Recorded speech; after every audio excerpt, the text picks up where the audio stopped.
नमस्कार मंडळी, आज आपल्याला तयार करायचा एकदम खमंग चवीचा लसूणी चिवडा।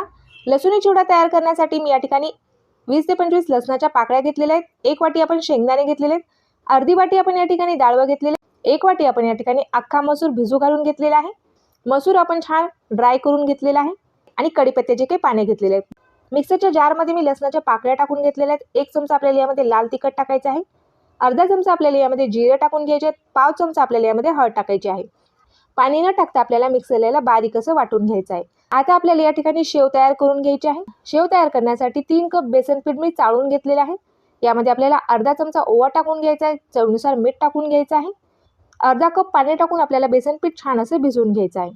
10 मिनिट आपल्याला याला झाकून ठेवायचं आहे। 10 मिनिटानंतर बेसन पीठ आपल्याला परत एकदा छान असं मिक्स करून घ्यायचं आहे। आता आपल्याला मशीनमध्ये हे पीठ भरून घ्यायचं आहे आणि गरम तेलामध्ये आपल्याला शेव तयार करून घ्यायचे।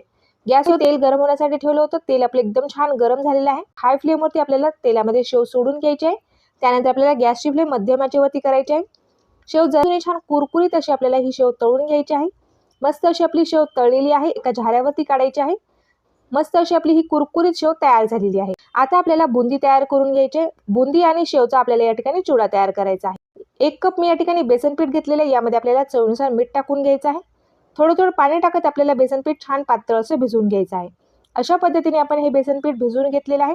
आता आपल्याला लगेचच बुंदी तयार करून घ्यायची आहे। बुंदी तयार करण्यासाठी तेल आपण छान गरम करून घेतलेलं आहे। आता तेलामध्ये आपल्याला बुंदी तयार करून घ्यायची आहे।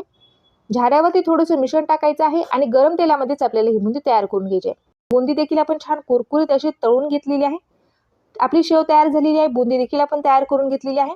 आता आपल्याला या ठिकाणी शेंगदाणे तळून घ्यायचे आहेत। शेंगदाणे आपल्याला छान कुरकुरीत तळून घ्यायचे आहेत। तर आपण शेंगदाणे तळून घेतलेले आहेत। डाळव तळून घ्यायचं आहे। डाळव देखील आपण छान रंग बदलेपर्यंत कुरकुरीत होईपर्यंत तळून घेतलेला आहे। मसूर तळून घ्यायचा आहे। मसूर तळताना गॅसची फ्लेम हाय करायची आहे। हाय फ्लेमवरती आपल्याला मसूर तळून घ्यायचा आहे।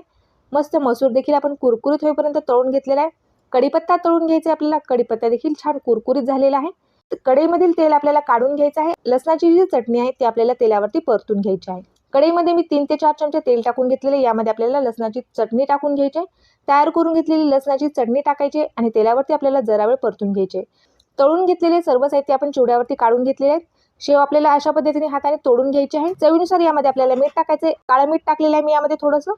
छान चिवडा मिक्स करून घेतलेला आहे। मस्त कुरकुरीत आणि खमंग चवीचा आपला लसूणी चिवडा तयार झालेला आहे।